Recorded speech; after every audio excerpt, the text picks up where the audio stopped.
Welcome, everyone. We are waiting for others to join us, and we will get started momentarily.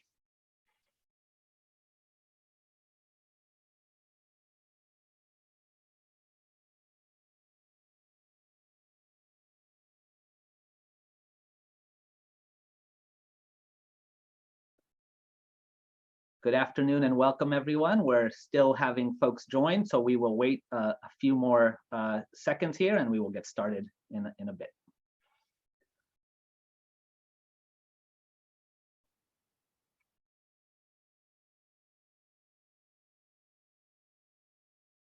Okay, I think we are good to start.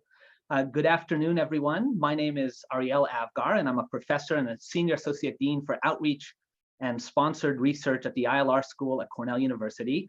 And it's my great pleasure to welcome you to this webinar focusing on the state of work in New York through a conversation with Roberta Reardon, State Labor Commissioner, Chris White, Deputy Commissioner, and Yvonne Martinez, Associate Commissioner at the New York Department of Labor. The New York Department of Labor and the ILR School have a long-standing relationship guiding by our common goal of improving the lives of workers and their families and advancing employment outcomes in our state. I'm really thrilled, really excited to have you all join us for this timely and important discussion. The conversation that we're about to have over the next hour comes at a pivotal moment for workers, for employers, and for unions in New York. Beyond the pandemic that's reshaped many taken for granted aspects of work and employment, including, among other things, how and where we work, there are numerous consequential developments that call for a deep reflection about the state of work, of workers, and employment in New York. On the one hand, this moment is characterized by a great deal of turmoil and uncertainty. In a recent Empire State poll conducted by my colleagues at the ILR School, we find evidence for profound changes in employment patterns. For example, we find that close to 30% of respondents employed at the start of the pandemic separated from their primary employer during this period for a variety of different reasons. 18% of respondents to our survey indicated feeling some level of uncertainty about the future of their jobs. The survey also points to a great deal of economic insecurity among respondents. On the other hand, alongside these uncertainties and insecurities, this is a moment also characterized by a number of unique opportunities to confront a myriad of deep-rooted social and economic challenges through reimagined labor and employment policies and practices. In an effort to dig into both of these challenges and uncertainties, alongside the potential opportunities for change, today's conversation will center around the recent ILR School New York State at Work report, released 3 weeks ago. The report covers a variety of different employment settings and contexts with the goal of drawing on our expertise to paint a portrait of both the significant hurdles and barriers that workers face, especially those employed in low-wage and precarious jobs, such as the nail salon and childcare sectors, and the real potential for inclusive growth that offers opportunities to a wide range of workers, including individuals with disabilities, those with criminal records, and workers who have been traditionally marginalized and left out. A link to the report will be posted into the chat. Since the report covers a great deal of ground, we have decided to focus on 3 central areas: employment opportunities in the burgeoning cannabis industry, the creation of good, sustainable jobs in the green economy, and access to employment for individuals with criminal records. I'd like to now formally introduce our esteemed panelists for today's discussion. Roberta Reardon, as I noted, is the State Labor Commissioner, and I'm really proud to note a graduate of ILR's Union Leadership Institute. Chris White is Deputy Commissioner for Workforce Development at DOL, and Yvonne Martinez is Associate Commissioner for Policy, Research, and Strategy. Commissioner Reardon, I'd like to turn it over to you to provide us with an overview of your thoughts regarding each of these areas: the prospect for inclusive job growth in the cannabis industry and on the climate front, and opportunities to remove barriers to employment for individuals with criminal records. As you know, Commissioner, our report on each of these topics offers a number of key findings and policy recommendations, and I'll briefly review these. On the cannabis front, the passage of the Marijuana Regulation and Taxation Act in 2021 has set into motion the establishment of a new industry that has the potential to create more than 50,000 jobs in the next 5 years. The report points to one of the unique aspects of the law, which is that it seeks to make sure that this new industry is inclusive, diverse, and fair when it comes to employment and ownership. The rationale behind this legislative effort is to make sure that the very groups that were harmed by the criminalization of cannabis have an opportunity to benefit from its legalization.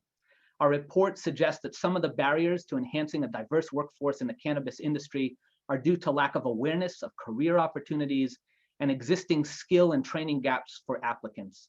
Our report recommends, among other things, the adoption of apprenticeship models that provide support to new entrants in the industry while they acquire their necessary skills and training. I should note in this context that we are working in close partnership with the Workforce Development Institute to establish a cannabis workforce initiative designed to promote equity in the cannabis market by providing quality workforce development and legal education. On the climate and jobs front, my colleagues' report on climate and jobs highlights the link between efforts to confront the monumental challenges associated with the climate crisis that we currently face and job creation in the coming decade. We are not only at a crucial juncture when it comes to addressing the climate crisis itself, we are also at a crucial juncture when it comes to ensuring that jobs that are created in the clean energy economy are good, high quality, family sustaining jobs. The report emphasizes the existence of a path that can lead to good jobs across many different sectors of the economy with appropriate policies that confront the challenges and opportunities at scale.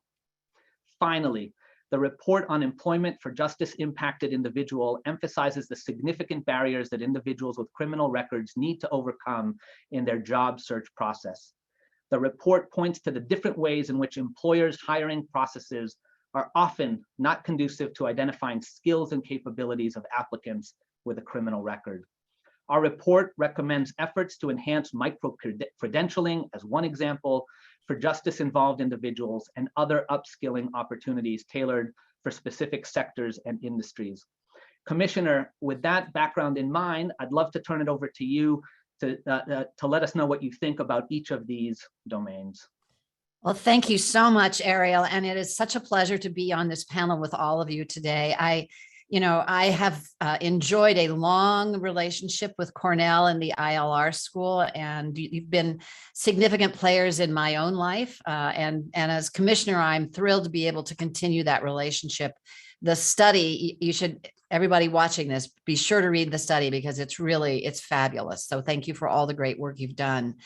So let me start with the climate jobs piece. I am very fortunate that I am on the Climate Action Council, and I'm the co-chair of the Just Transition Working Group, along with Doreen Harris from NYSERDA and a number of other subcommittees. It's consuming my life at the moment, I must say, but it is a really great group of people working on these issues. And the idea of climate jobs is actually a very complex area. So one of the things that we're very aware of is that many of the jobs in the fossil fuel industry and in construction are organized labor jobs, they're union jobs. And we certainly don't want the workers in those unions to lose their affiliation if their work shifts and becomes something different. So that is something that we're very, very aware of. And we are working very closely. I just had a meeting this morning with several unions talking about the impact on their sector, how their employers are handling this transition. Are they handling the transition? What kind of training support would they need? What do they see the jobs in the future to be? Some of them it's easy to see right away, and other jobs, they're not quite there yet. The science is still working out, what those jobs will really look like. Remember that the climate action, the CLCPA, has a long trajectory. It goes all the way out to 2050 to get to net zero. And that means that this is not a case where you pull one switch down and push one switch up. That it will happen in stages in different sectors in different parts of the state.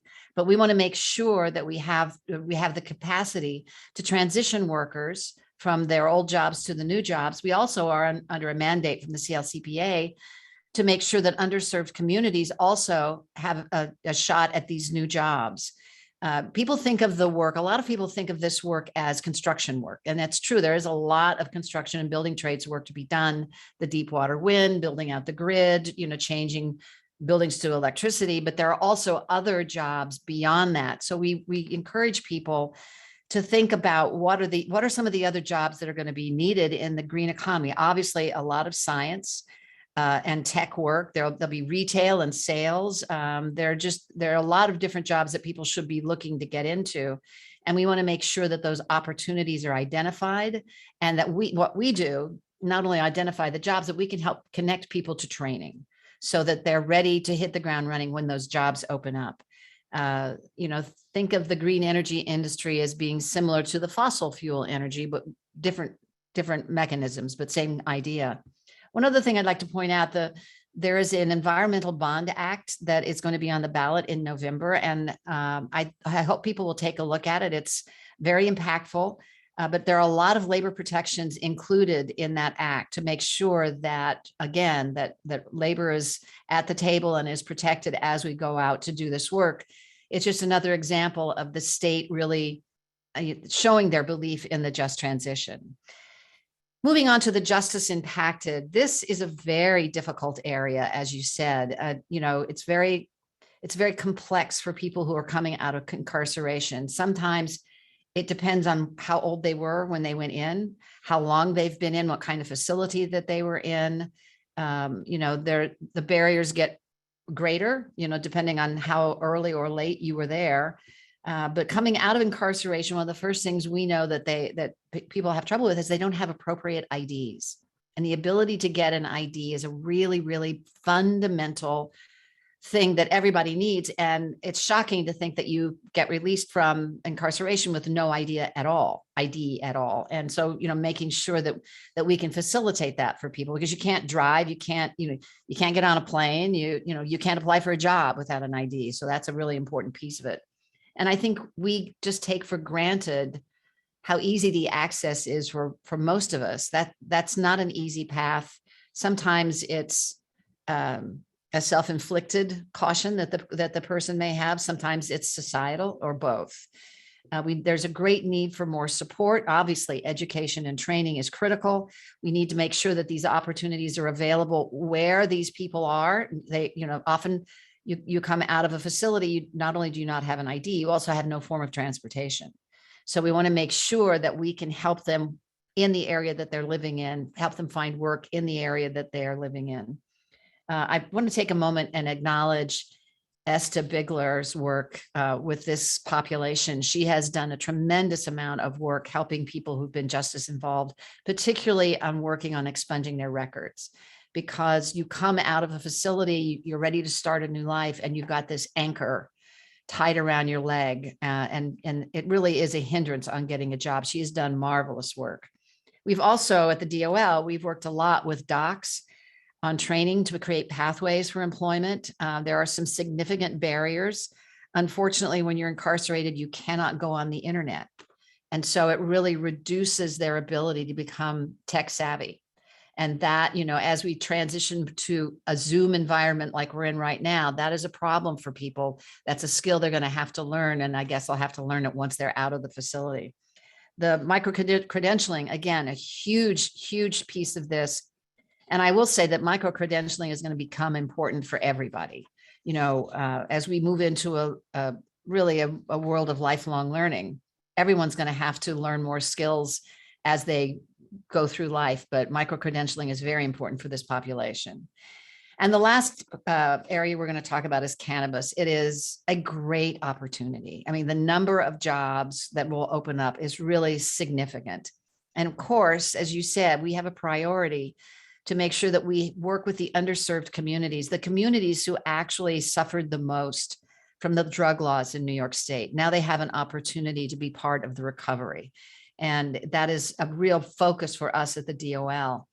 Similar to the climate industry, cannabis brings new jobs in new sectors, as well as boosting supporting industries. So a lot of people think that it's just a traditional retail job, and there will definitely be retail jobs, but there's a lot of other areas of work that are going to require training.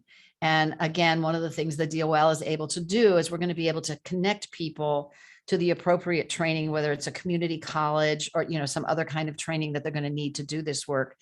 This is an industry that's going to need a lot of scientists. There's a lot of invention that's going to be taking place. There's going to be a lot of research. There's real estate. They need to be able to set up the retail stores, but also, the places where they do the experiments. So all of this is part of the cannabis employment picture. We at the DOL established a unit called the Cannabis Employment and Education Development, SEED. And these are individuals who are, their full-time job is looking at this sector and understanding it, researching it, making sure that they know what the trends are so that we can connect people with the training that they're going to need for these new jobs. We have job fairs all the time, connecting New Yorkers to opportunities. And we're doing the same thing with cannabis. So we will be able to work with the industry as it develops and make sure we have a pipeline of skilled workers ready to step in. And lastly, but certainly not least, we are working very closely with the Office of Cannabis Management. I think Chris's phone number is on everybody's speed dial. And, they're great partners. One last thing, you mentioned apprenticeships. Registered apprenticeships in the state of New York are overseen by the DOL. It's my favorite program that we do. And I do think that apprenticeships in this area could be very, very significant because it gives you the opportunity to have a job and be learning at the same time. You earn and learn at the same time. And if it's a registered apprenticeship, of course, you graduate with a credential. So that's useful anywhere that you want to go. And I will stop there. I know that my colleagues, Chris and Yvonne, have lots more detail to add. I don't want to take up all their time. Wonderful. Thanks so much for that overview, Commissioner, of what the DOL is doing. And as you said, why don't we turn it over to Chris and Yvonne to give us a little more detail on the kind of nuts and bolts of activities happening at DOL. Chris, if it's okay with you, perhaps we can start where the Commissioner ended on the cannabis industry and just hear a little bit more about the important work that is happening at DOL. No, absolutely. I don't think we could plan that kind of segue any better. Now we're really excited, as the Commissioner said, to be working in an industry. Look, it is such a rare opportunity to have an industry spring up from scratch that not only just you can be involved in, but you can help shape and you can help, as Commissioner said, really right the wrongs of the past. And I think that's exactly what our new cannabis education or cannabis employment and education development unit, the SEED unit, no pun intended, obviously, is going to be do a lot of. And they have really hit the ground running. We, even before the MRTA was passed at the state level, we had actually been working with folks in the governor's office and many others on kind of what, shaping what the legislation was going to be looking like. So we've been partnering with them before the Office of Cannabis Management even existed. And so we're really excited to kind of continue that. Their focus in the office, and we talk often, their focus is really on the regulatory side, the licensing side, making sure those pieces are set. Our focus here is with the new unit is really focusing on the workforce development side. So, when we are talking about tens of thousands of new jobs that are going to be created, that's amazing. What a great opportunity. So we're doing things like working with partners on job fairs, working, listening to different training providers, making sure that connections are being made, making sure that businesses are talking to different training providers. So much is happening in the area, but we're playing, I think, a real role in facilitating, making sure that, things are being done in the most efficient and effective way. When we're talking about so many of these jobs, and the Commissioner listed off a bunch of them, but yeah, exactly, the breadth of jobs in this industry is just absolutely off the charts. So you're talking about beyond who's growing, who's trimming, who's processing, who's transporting, who's selling. You're talking about so many other ancillary jobs that are absolutely vital to the industry. So the security, the banking, the lights, the water, the HVAC, the real estate. Who's teaching all the people the specifics about all these different jobs? And I think our role in, assisting in a lot of this is what we do with the Department of Labor. And we work with people on, maybe you worked in hospitality before. How can you take those customer service skills, those problem solving skills, and parlay them into a job in the cannabis industry? and not just a job, but really a career. What type of training gaps exist? And then how do we help close them by connecting you to different training providers that are out there? We're playing a role doing that. And I think at the end of the day, it's really about changing perspectives.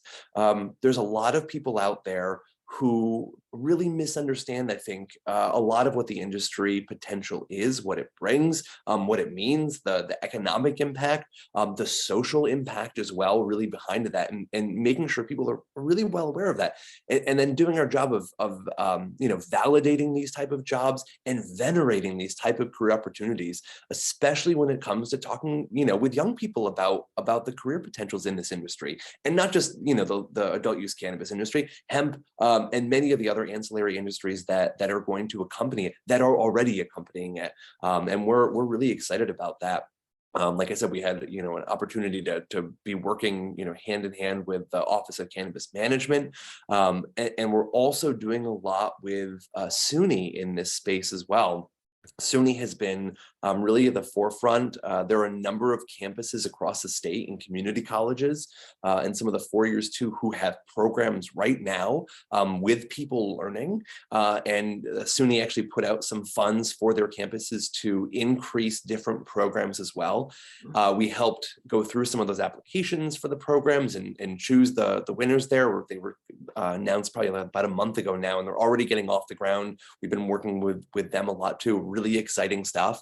Some of the perspective that I think we brought because of the lessons learned working with a lot of other industries, and obviously the intent of what the legislation out there said, and what the role of so much of what we do is, we're making sure that as training programs are getting stood up, that they're directly connected to the businesses to talk about the specific skills that are going to be needed. We don't want to be wasting people time teaching things, wasting the investment that they're making of time and money as well as they go through training programs, but making sure that we're really connected to the type of skill sets that are going to be needed today and into the future, making sure that we're helping connect to different community partners as well, to make sure that it's not just training for training's sake, and not just throwing people to the wolves and saying, okay, go figure out how you're going to pay for it or figure out how you're going to get to there, but making sure that those supports for people along with training, as the commissioner said, childcare, transportation, things that before the pandemic were just as much of a problem, exacerbated by the pandemic, continue to be a huge problem today in so many of our so many areas of workforce development. But that we're providing that kind of training support for people as they're going through and elevating their lives and changing their lives for the better, for a really remarkable industry. So we're absolutely pumped to be playing that role, and we're excited about it. Can I ask one question? And I hope that I don't throw you with this, Chris, but can you talk a little bit about the kinds of classwork that these students will be taking? Yeah. Yeah, absolutely. Yeah.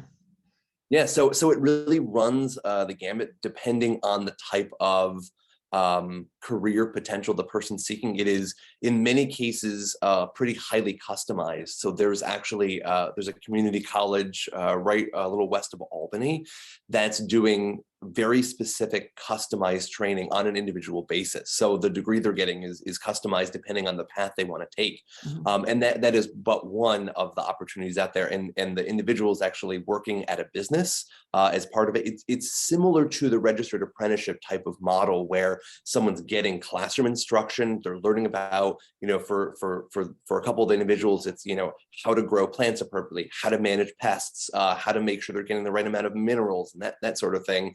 Coupled with then they're going in and they're getting their hands probably literally dirty, actually growing plants and monitoring that and seeing what it's like in the real world. It's helpful to the business because the business gets a worker who's getting that training. It's also a shoe into the door for people to get into potential job opportunities, so they can walk into an interview in the future and not just say, I've taken the classes, but I've been in the field doing this and I know what I'm doing. There are other campuses as well that are focusing on other parts of the industry.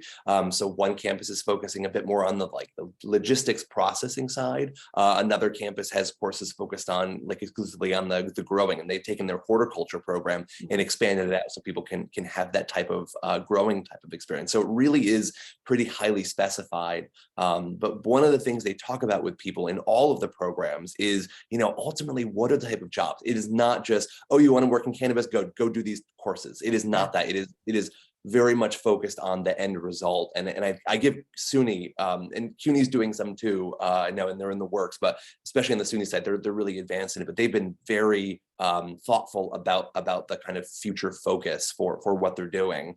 So it's really to the benefit of people taking the training. That's great. Chris, just a quick follow-up question before turning it to Yvonne.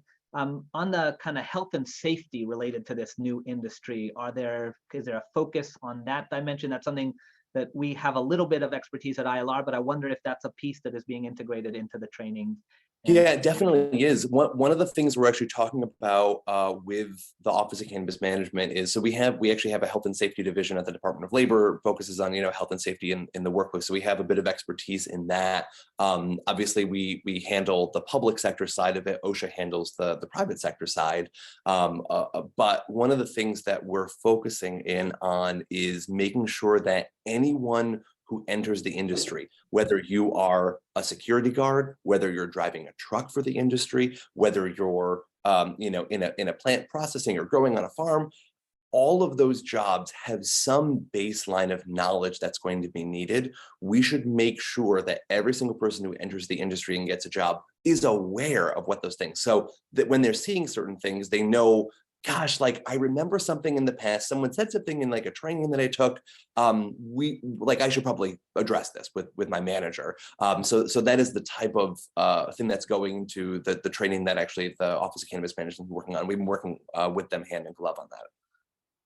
Thank you so much, Chris. Yvonne, if I can turn it over to you, given your responsibilities for policy and research at DOL, I wonder what your perspective is on this area.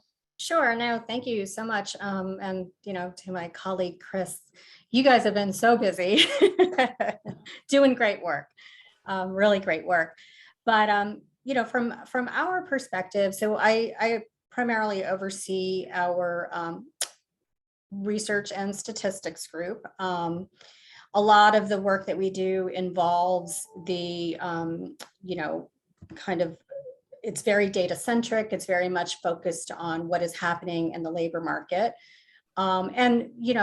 We really did have a good experience engaging with the Office of Cannabis Management early on as they worked to determine really how they were going to approach some of the licensing criteria that they were going to have to construct. So our team, we are home, as some of you may know, to the State Data Center.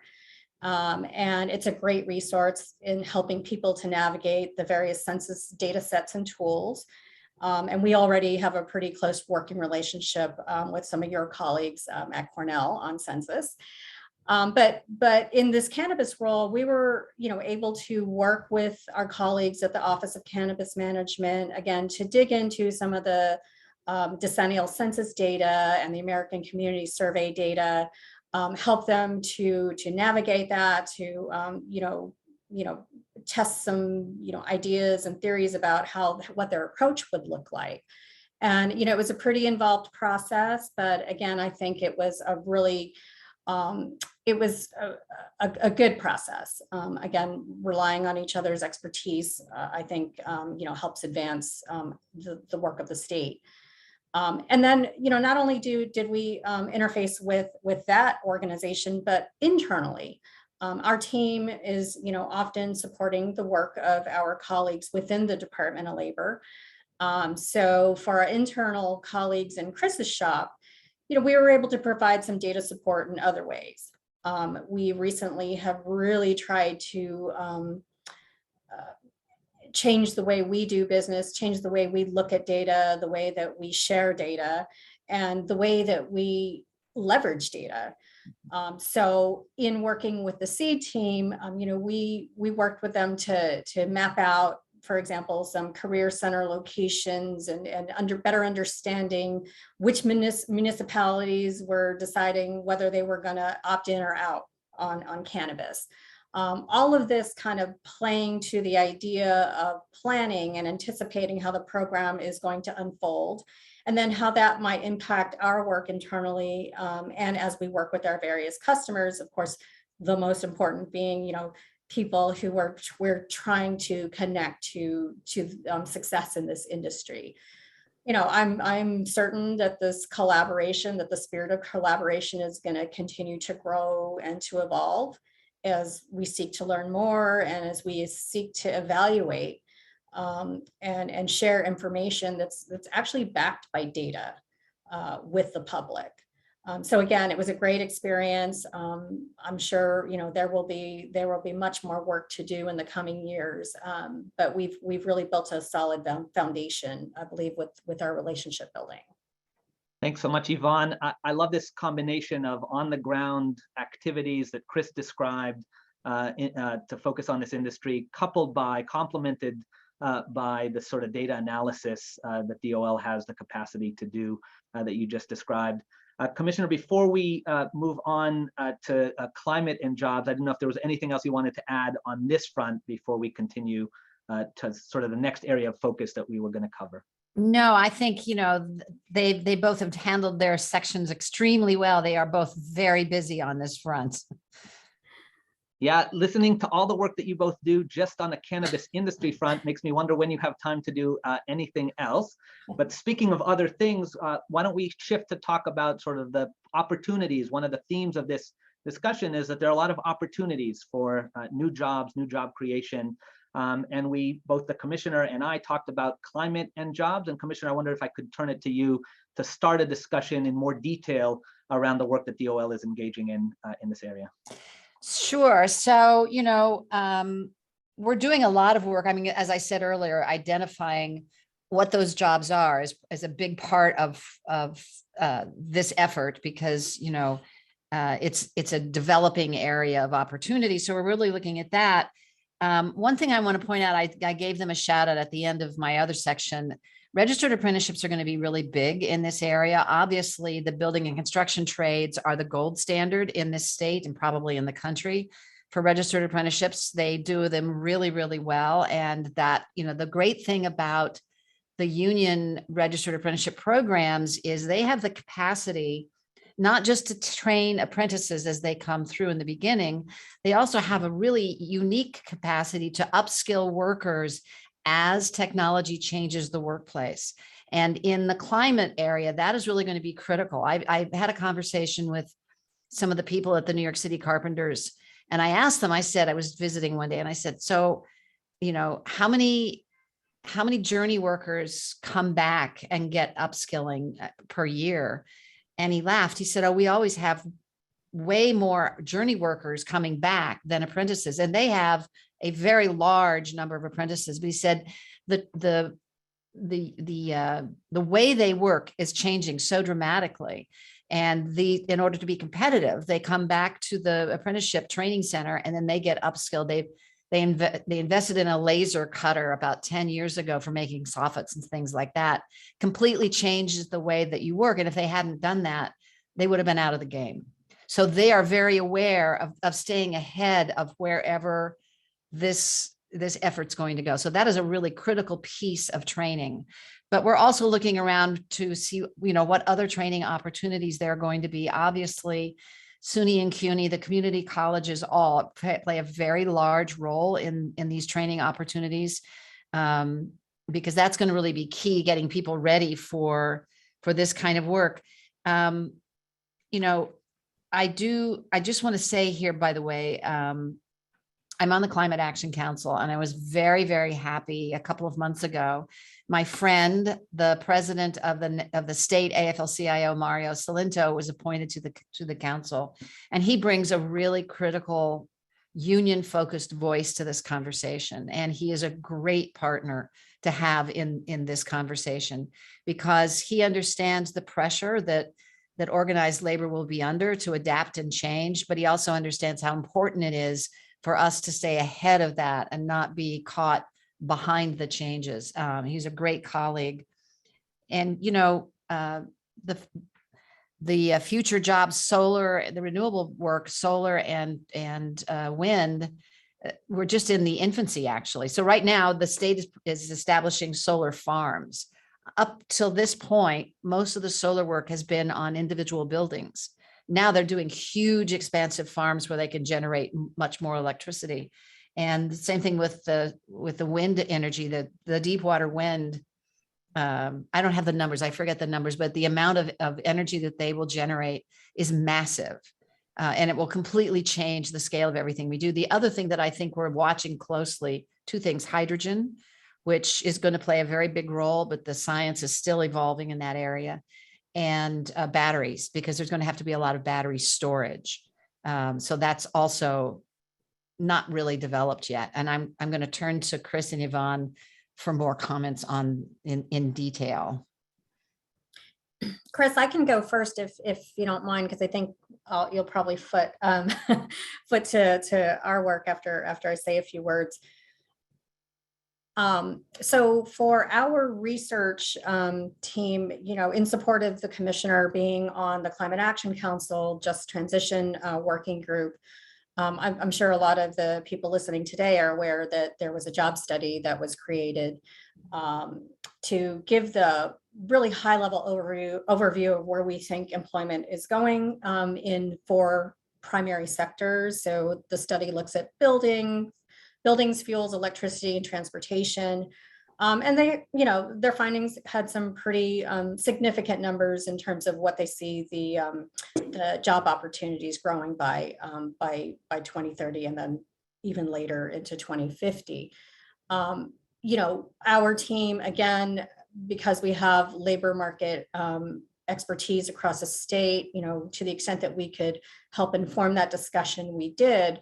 What we're doing now, though, as a team is taking, the findings of that initial job study and really trying to figure out can we drill down a little bit more into like the occupation level to better understand what may or may not be happening in the coming years, because that's the work that I think will be critical as we work with our colleagues in, again, Chris's shop with workforce, and trying to make those connections and plan for them and do it early enough so that any workers or potential workers can get what they need to be ready for the jobs that are available.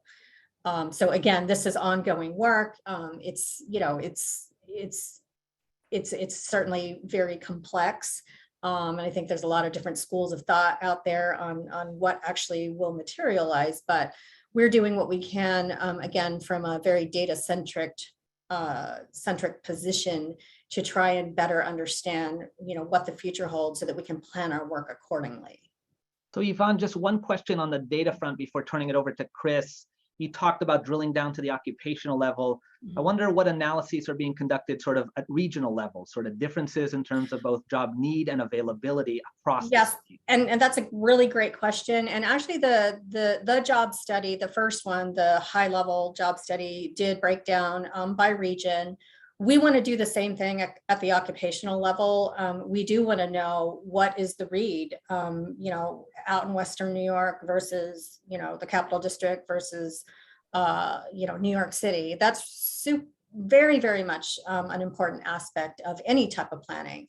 So that is exactly what we're thinking. Our work is, still kind of in the beginning stages, trying to see what do we have that we can work with, and then even making connections at the industry level with maybe certain businesses to better understand, well, what are the job titles that we're actually talking about? And then going from there, linking it to what we know using our own, NAICS coding structure that we rely on so heavily.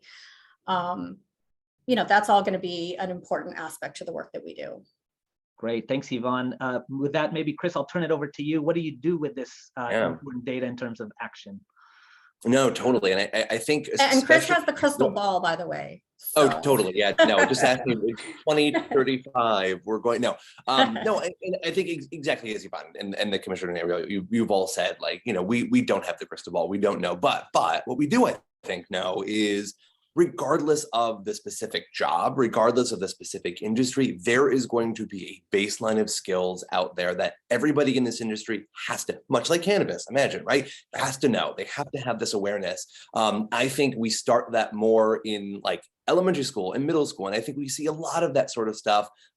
People are like school districts are stepping up like crazy, talking about, STEM in different ways, making it more tangible about like what it means in the real world, rather than like this, like, oh, it's like, oh, you're gonna have this like crazy thing in 30 years. And like that, okay, great. But like, what am I teaching today kind of thing? So I think very much along that, like our role has been working, based on the like immense amount of work that Yvonne and her team have been doing to really kind of like forecast as much as possible. But then talking to industry and saying, great, like, let's talk about specific skill sets. Let's talk about what some of the pathways actually look like, what stackable credentials in this look like, working with our partners in SUNY and CUNY in the private colleges as well, to really kind of make a literal, tangible interpretation of what that is, so someone can actually have kind of a playbook of how to get started in that. Because yeah, you might be working in solar, or you might be working in hydrogen, or it might be all of the above in 6 other things too, just like any other career. Like, I don't know what 20 years is going to bring, right? Like right now, it's so different than it was 20 years ago.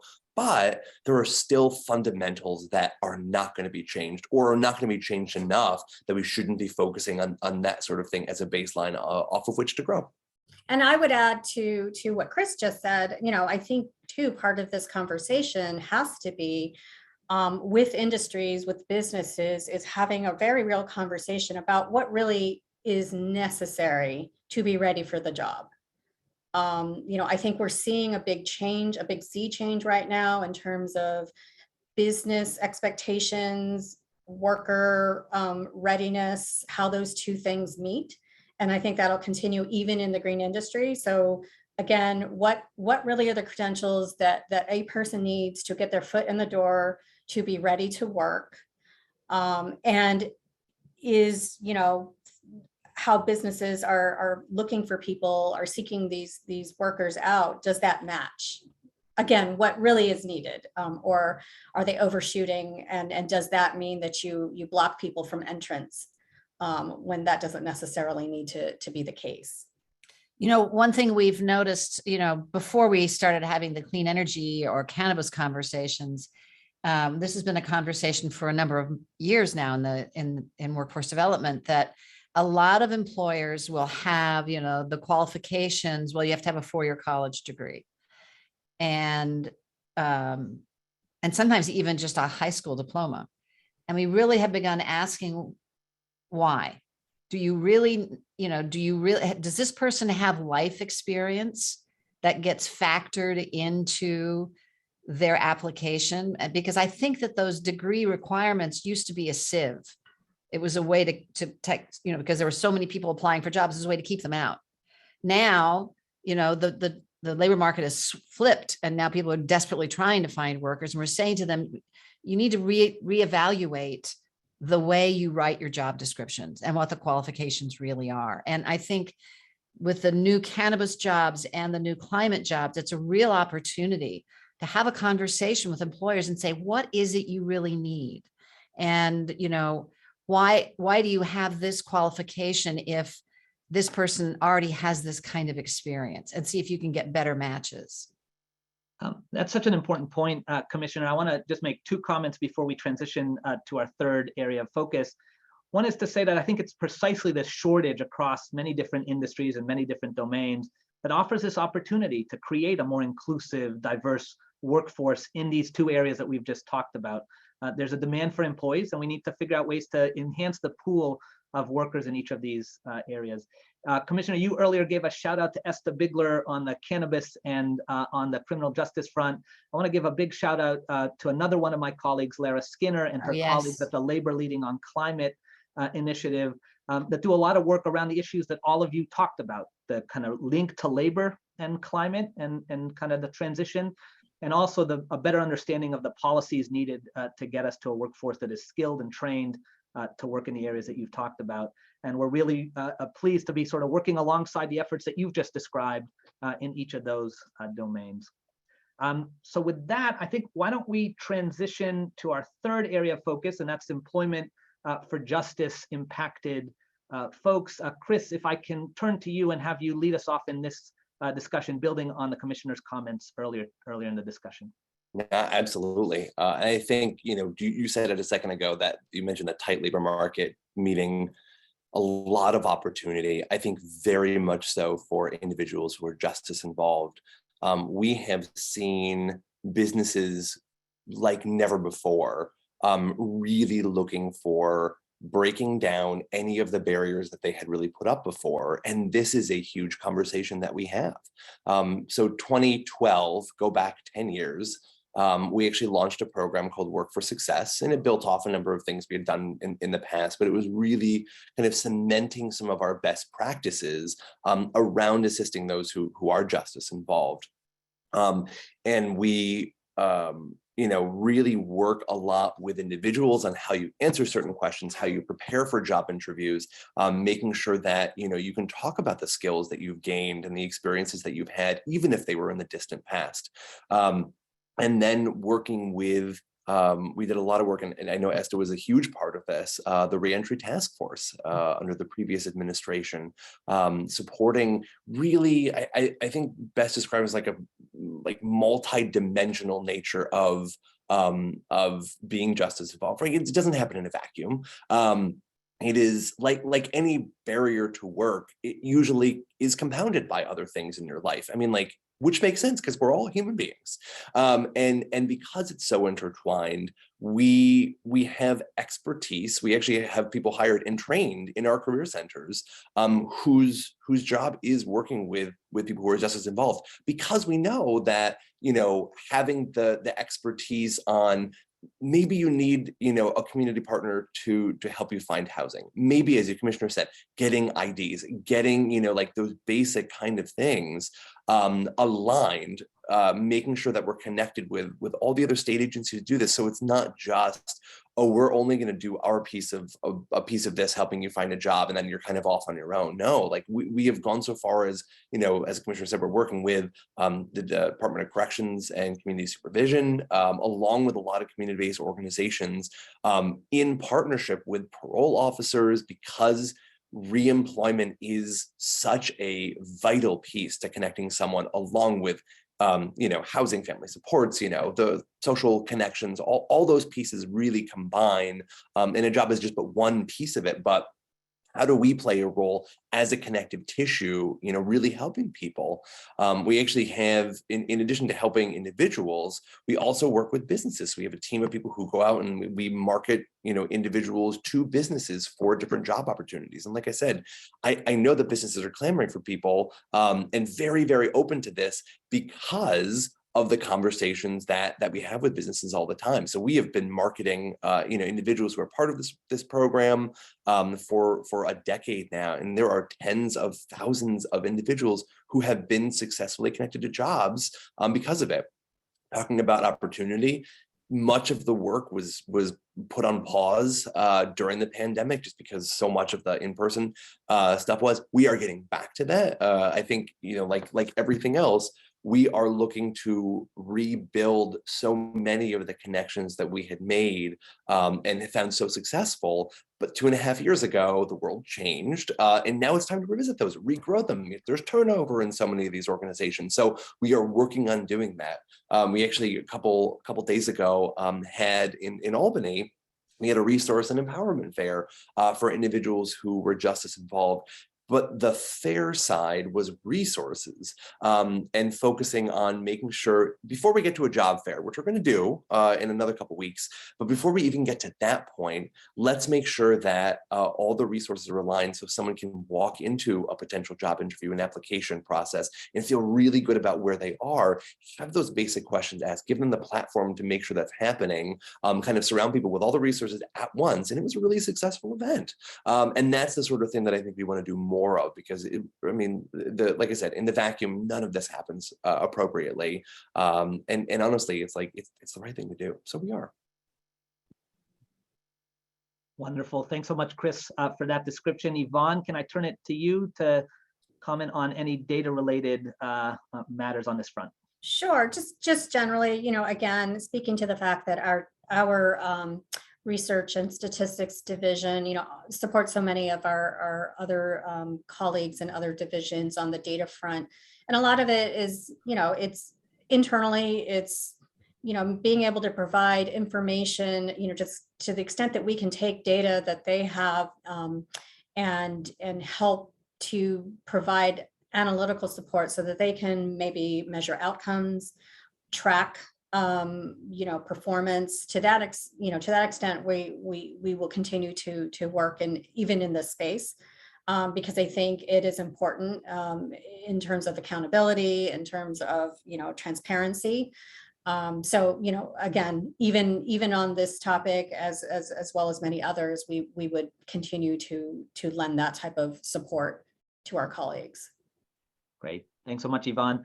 I guess I'll use my moderator privileges to do one last shout out, I think, for this session, and say that our Criminal Justice and Employment Initiative, led by Tim McNutt, has been working on a project called the Restorative Record Project to try and create a tool for employers that will expand what employers see when they look at a criminal justice-involved individual's record.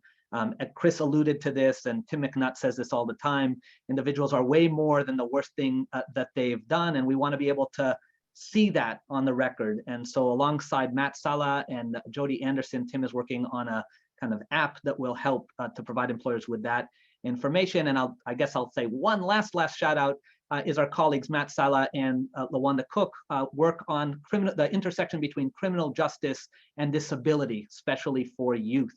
And that's another area that we've been looking at, that our Yang Tan Institute on Employment and Disability has been looking at. Commissioner, I'll let you have the last word on this front if you'd like, and then maybe we'll do some wrap-up comments. Well, first of all, this has been an amazing experience. Thank you so much. If you want me to comment on just the last part, the justice involved, please. I think it's, I'm very proud of the work we're doing, but I'm very aware that there's so much more that needs to be done. And so much of it really has to do with public awareness that, that none of us wants to be judged by our worst day. And that's what happens to people who come through the criminal justice system. And so anything we can do to have a larger public conversation about helping these individuals come back to being, productive and healthily engaged in society, that's what we need to be doing. So thank you for the work that Cornell is doing. And thank you to my colleagues for all the work that they do, because this is a really important piece of the puzzle. Great, thanks so much. We have a few moments left, and I thought we'd spend the last moments, my takeaway from this discussion, in addition to the fact that the DOL is doing so much across these fronts, is that we're at this juncture with lots of different opportunities and challenges. There's some bright spots, and there's some things that we should try to overcome. And I wonder if maybe each of you can talk about things that you're hopeful about, given where we are on each of these areas, or more broadly, and to put it bluntly, things that keep you up at night in each of these areas. And given the time that we have left, maybe each of you wants to choose one of each, and then we can, and then I'll go ahead and conclude our session. I will, Commissioner, if we can start with you, if you'd like. So what am I hopeful about? I think what I'm hopeful about is the growing public awareness of the importance of training, and making sure that we are having a conversation in the public square about disadvantaged communities and underserved communities in a way that we've never had in my lifetime. And I think that is really one of the bright spots, because that has been much needed. And the stronger we can, we're only as strong as our weakest link. And so the people who struggle the most need the most help, and we should give it freely, because it will only enhance everything that we all do. That said, I guess what keeps me up at night is trying to figure out those connections, because so often people will self-select out of a program or an area of study or whatever, because they don't see themselves in it. And that's a hard thing to overcome, whether it's somebody coming out of an incarceration situation who thinks nobody's going to want to talk to me, or somebody in an underserved community who says nobody like me does that work. We have these self-imposed barriers that really stop people. And I just keep trying to figure out better ways to reach in there and make sure that whatever we've got is available to everybody and everybody knows they're welcome. Thank you so much, Commissioner. Yvonne, if I can turn it to you, your hopes and fears in the areas that we've talked about today. Well, let me touch on a couple things. What I'm very hopeful about is I think we have a great opportunity, specifically with respect to the climate book of work. We are directed to make sure that disadvantaged communities are receiving 35%, preferably 40% of the benefits of what will be this new green economy. And I think there's just so much opportunity in that space. I'm hopeful about the state increased transparency efforts around data and sharing data. And that speaks right to my heart because, again, overseeing a research and statistics shop, we have really leaned in on bringing more information to the public realm. And I'll just put a plug in for some of our new Tableau user interactive dashboards that we have on our public website. And we're really, really trying to bring more understanding about the labor market to all New Yorkers and, especially to people looking for jobs and careers. I think it's we have some great tools out there, and I hope people will use them.